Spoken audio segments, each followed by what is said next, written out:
নমস্কার বন্ধুরা, কেমন আছেন সবাই? আশা করি সবাই ভালোই আছেন। আসলে ঠান্ডা লেগে গলাটা ভেঙে গেছে, তাই গলার আওয়াজটা অতটাও জোরে শোনা যাচ্ছে না। তাই গলা ঠিক হওয়া পর্যন্ত অপেক্ষা না করে দার্জিলিং ভ্রমণের দ্বিতীয় পর্বটা আজকে আপলোড করেই ফেলবো ভাবলাম। এদিকে তো দার্জিলিংয়ে পা রাখার পর থেকেই অঝোরে বৃষ্টি আর বৃষ্টি। গোটা দিন শুধু বৃষ্টি দেখতে দেখতেই কাটিয়ে দিলাম। প্রথম দিনটা হোটেল থেকে বেরোনো হয়নি, দ্বিতীয় দিন সকালে উঠেও দেখি বাইরে সেই একই বৃষ্টি পড়েই যাচ্ছে। এই ফাঁকে ভাবলাম একটু আপনাদের রুম ট্যুরটা করিয়ে দিই। আপনারা মনে করতেই পারেন বৃষ্টি হয়েছে তো কী হয়েছে, ছাতা নিয়ে তো বেরোনোই যায়, কিন্তু সঙ্গে যেহেতু বাচ্চা ছিল তাই আর রিস্ক নিলাম না। একেতেই ঠান্ডার দেশ, তার উপরে বৃষ্টি, যদি ভিজে ভিজে ঠান্ডা লেগে যায়। তবে ওখানে আমরা যে হোটেলে ছিলাম, বৃষ্টির ফাঁকে ফাঁকে মাঝে মধ্যে মেঘের আড়াল থেকে পাহাড় উঁকি দিচ্ছিল। ভিডিও এখান দিয়ে এইটুকু দেখা যায়, এটা যদিও খোলা যায় না, এটা ফিক্স। খোলো হোটেল রুমটা, খোলো খোলো, ধাক্কা দাও, খোলো। হ্যাঁ, এই যে হচ্ছে হোটেল, হোটেলে বসে আছে সবাই, কেউ ঘুরতে যেতে পারেনি। এই হচ্ছে দুজনের থাকার মতো বেডরুম। এখানে একটা এরকম আয়না আছে, টিভি, আর কিছুই সাজানো গোছানো নেই, কেননা আমরা এসে সব লন্ডভন্ড করে দিয়েছি। একটা আলমারি আছে এরকম খোলা, আর এই যে একটা জানলা আছে, আর এই জানলাটা দিয়ে খুব সুন্দর ভিউ দেখা যায় বাইরে। যদিও এখন মেঘলা আর প্রচণ্ড বৃষ্টি হচ্ছে, কিছুই দেখা যাচ্ছে না। এই যে একটা টেলিফোন আছে, দরকার পড়লে যখন তখন রিসেপশনে কল করা যেতে পারে এখান থেকে। আর মেনু কার্ড আছে, আপনারা যদি প্যাকেজের বাইরে কিছু অর্ডার দিতে চান এখান থেকে দিতে পারেন। আর এখানে জলের জন্য জগ আছে দুটো, গ্লাস আছে, কফি খাওয়ার জন্য কাপ আছে, এই যে কফি তৈরি, চা এবং কফি তৈরি সমস্ত কিছু দিয়ে দিয়েছে। আছে এরকম একটা ইলেকট্রিক কেটেল।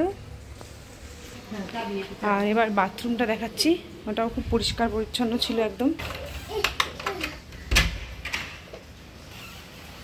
ছাতা মেলে দিয়েছে ছাতা শুকানোর জন্য। এই যে এরকম একটা বেসিন, আয়না, একদম পরিষ্কার সুন্দর, কোমোট আছে, শাওয়ার আছে, গিজার আছে, আর বাথরুমটা সত্যি ভীষণ পরিষ্কার পরিচ্ছন্ন ছিল। আমরা দার্জিলিংয়ে দুটো রুম নিয়েছিলাম।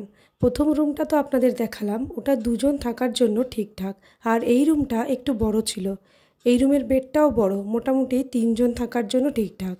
আর এই রুমের জিনিস প্রায় ওই রুমের মতোই সেম ছিল। তবে এই রুমের জানলা থেকে কোনো পাহাড় দেখা যাচ্ছিল না, সম্ভবত পাশের কোনো বিল্ডিং দেখা যাচ্ছিল। আর বাথরুমটাও বেশ পরিষ্কার পরিচ্ছন্নই ছিল।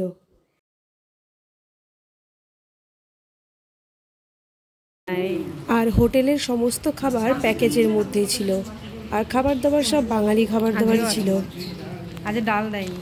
আমরা কেউ ঘুরতে যেতে পারিনি ঠিকই, তবে কাকা গিয়েছিল, কারণ ঘুম monastery, Batasia loop, Japanese temple, piece pagoda, এগুলো সব আমাদের প্যাকেজের মধ্যেই ছিল।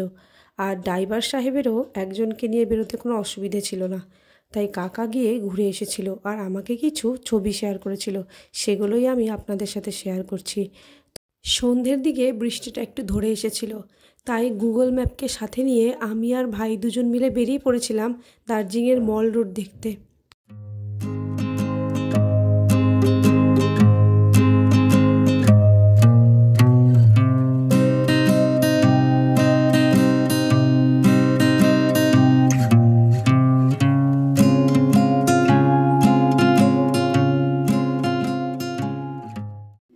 দেখুন রাতের মল রোড কি দারুণ লাগছে দেখতে, তাই না?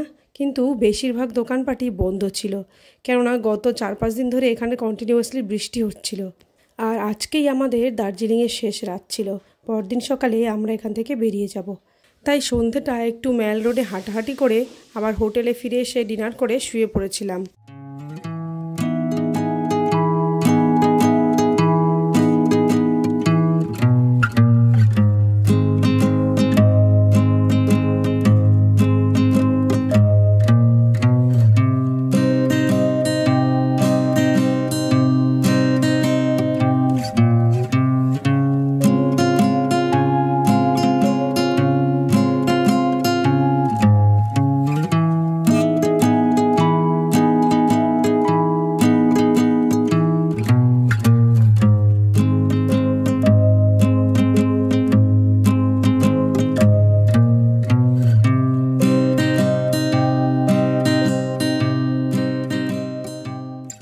পরদিন সকালে একটু তাড়াতাড়ি ঘুম থেকে ওঠার চেষ্টা করেছিলাম, কিন্তু ঘুম থেকে উঠে ফ্রেশ হয়ে রেডি হয়ে বেরোতে বেরোতে বেলা হয়ে গিয়েছিল। শুনেছিলাম দার্জিলিং মল রোড থেকেই কাঞ্চনজঙ্ঘা দেখা যায়, তাই গুগল ম্যাপ খুলে একটু ম্যাপের সাহায্য নিয়ে হেঁটে চলে গেলাম কাঞ্চনজঙ্ঘা ভিউ পয়েন্টে।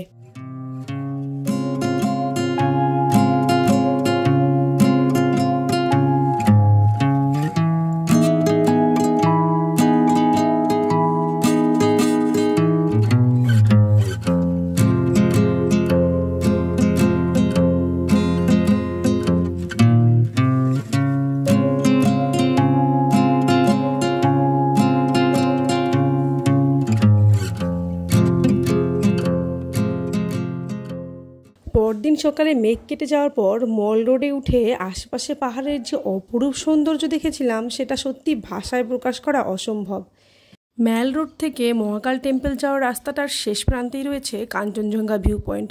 এই যে উপরের রাস্তাটা চলে গেছে দেখছেন, এটাই মহাকাল মন্দিরের রাস্তা। পাহাড় দেখা আমার জীবনে এই প্রথমবার, আর এই প্রথম দেখাতেই আমি ভীষণভাবে পাহাড়ের প্রেমে পড়ে গিয়েছিলাম। সেদিন সকালে সত্যি বুঝতে পেরেছিলাম কেন দার্জিলিংকে পাহাড়ের রানী বলা হয়। চারিদিকে ছোট বড় পাহাড়, আর পাহাড়ের গায়ে টুকরো টুকরো সাদা সাদা মেঘ ভেসে বেড়াচ্ছে। কি দারুণ সেই দৃশ্য! তখন মনে হচ্ছিল যদি আর একটা দিন দার্জিলিংয়ে থেকে যেতাম তাহলে হয়তো ভালো হতো। যারা প্রথমবার দার্জিলিং আসছেন তারা অবশ্যই গুগল ম্যাপের সাহায্য নিয়ে ইজিলি পৌঁছে যেতে পারবেন কাঞ্চনজঙ্ঘা ভিউ পয়েন্টে। আমাদের হোটেলটা ছিল নেহেরু রোডে, অর্থাৎ মল রোডের ঠিক পাশের রোডটাতেই। কাল রাতে আমরা যে রোড দিয়ে মল রোডে এসেছিলাম সেটা একটু চড়াই কম ছিল, কিন্তু ডিস্টেন্সটা বেশি ছিল। আর আজকে রাতে আমরা যেখান থেকে মল রোডে এসেছি সে রোডটা একটু চড়াই বেশি, তবে ডিস্টেন্স অনেক কম। আর এই কাঞ্চনজঙ্ঘা দেখতে যাওয়ার পথে দেখুন কত পাহাড়ি মানুষ এক্সারসাইজ করছে সকালবেলা। আমি এদের দেখে সত্যি অবাক হয়ে গিয়েছিলাম। একে তো এদের পাহাড়ি রাস্তায় চলাফেরা করতে হয়, শরীরে এমনি এক্সারসাইজ হয়, তার উপরে এরা প্রত্যেক সকালে এরকমভাবে মর্নিং ওয়াক কিন্তু মিস করে না একদিনও।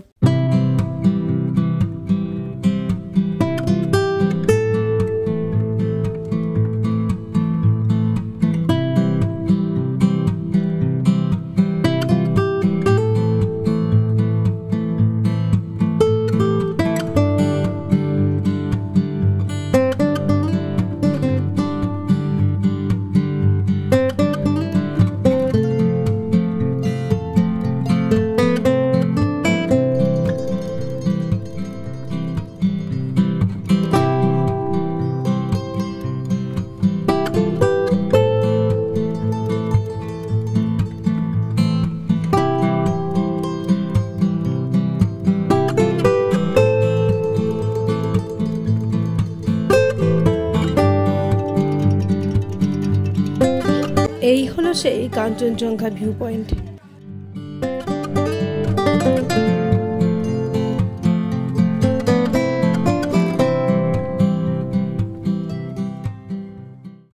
সেখানে মোটামুটি ভালোই মানুষের ভিড় ছিল, সবাই ছবি তুলছিল, ভিডিও করছিল। আমরাও কিছু ছবি তুলে নিয়ে টুকটাক একটু ভিডিও করে আবার রওনা দিলাম হোটেলের পথে। তবে সেখানে সবাই বলাবলি করছিল যে এত মেঘলা আকাশ পার করে গিয়ে আজকে সূর্য উঠেছে, এর জন্য নাকি কাঞ্চনজঙ্ঘাটা আজকে দেখতে একটু বেশিই সুন্দর লাগছে।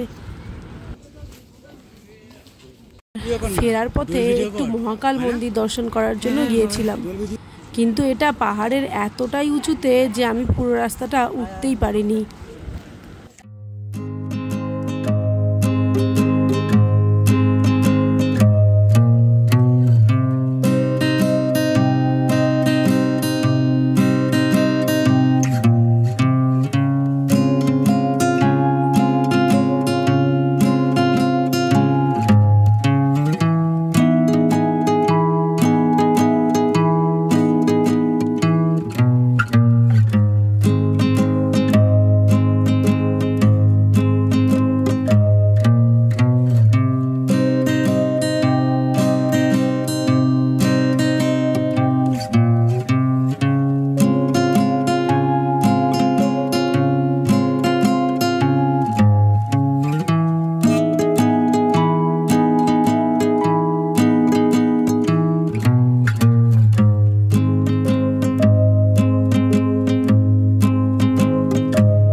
দূরে শেড দেখতে পাচ্ছেন ওটা হলো সবে অর্ধেক রাস্তা।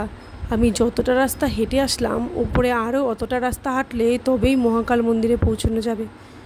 যদিও আমার দ্বারা সম্ভব হয়নি, আমি এইটুকু হেঁটেই খুব হাঁপিয়ে গিয়েছিলাম, তাই আমি আর যাইনি। এখান থেকেই আবার নিচে নেমে চলে এসেছিলাম।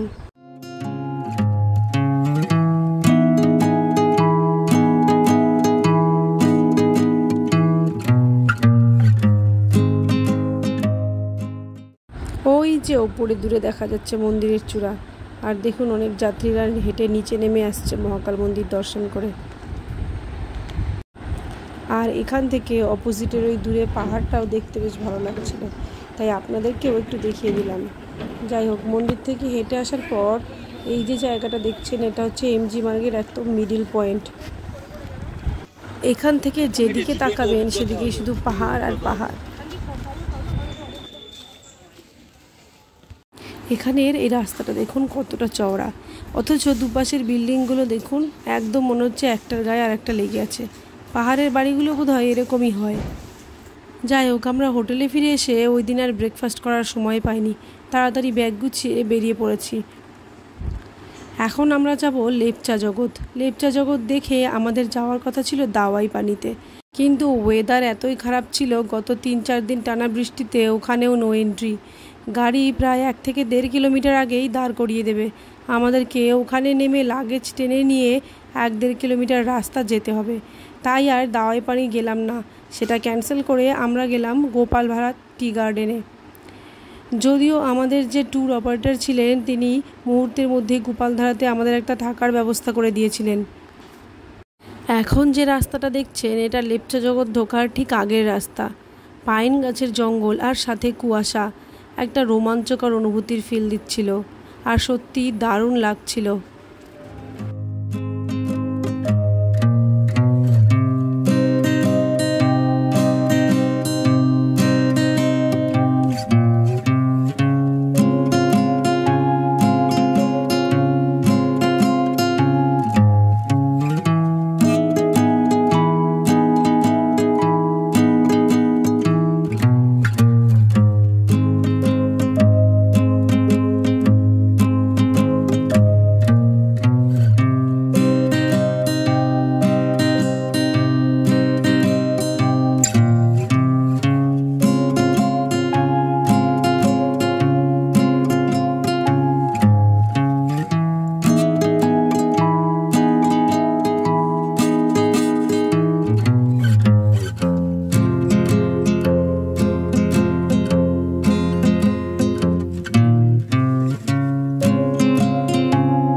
আমরা পৌঁছে গেছি লেপচা জগৎ বা পাইন ভিউ ফরেস্ট।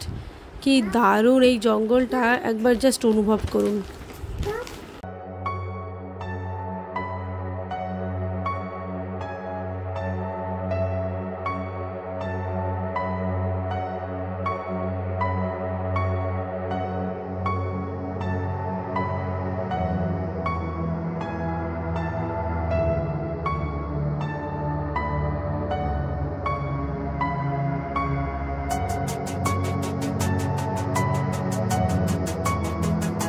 এবার আমাদের গাড়ি রওনা দিল সীমানা ভিউ পয়েন্টের উদ্দেশ্যে। তবে আশেপাশে যা সুন্দর প্রাকৃতিক দৃশ্য দেখেছি, সত্যিই মনটা ভরে গেছে। দার্জিলিংয়ে বেড়াতে এসে কোনো রকম সাইট সিইং করতে না পেরে সত্যি মন খুব খারাপ ছিল, কিন্তু যাওয়ার পথে যা প্রাকৃতিক দৃশ্য দেখেছি তা দেখে এই মন খারাপটা এক মুহূর্তেই দূর হয়ে গেছে।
এটা হলো পশুপতি মার্কেট। যদিও আমরা পশুপতি মার্কেটে দাঁড়াইনি সময় কম থাকার জন্য, আর আমাদের কি সেরকম কিছু কেনাকাটাও ছিল না।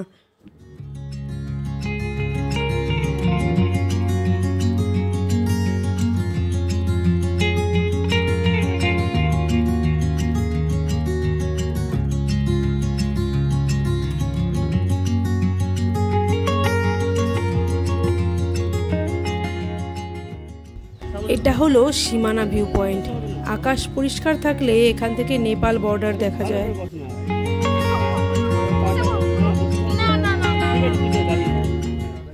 এটা হলো আমাদের গোপালধারার হোমস্টে, যেখানে আমরা ছিলাম।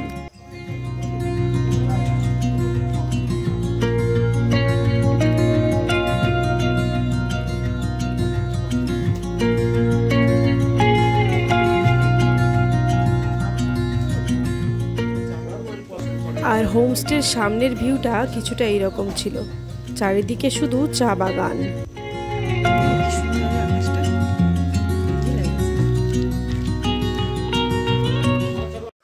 এই দার্জিলিং ঘুরতে এসেও আমাকে এক চরম খারাপ অভিজ্ঞতার শিকার হতে হয়েছিল। ঘুরতে এসে কখনোই লিমিটেড টাইম এবং লিমিটেড বাজেট রাখা উচিত না, সেই শিক্ষাটাই আমি এই দার্জিলিং ট্যুর থেকে পেয়েছিলাম। আগামী পর্বে আমি আপনাদের সঙ্গে সেটাই শেয়ার করব। আজকে এখানেই শেষ করছি। ভালো থাকবেন, সুস্থ থাকবেন।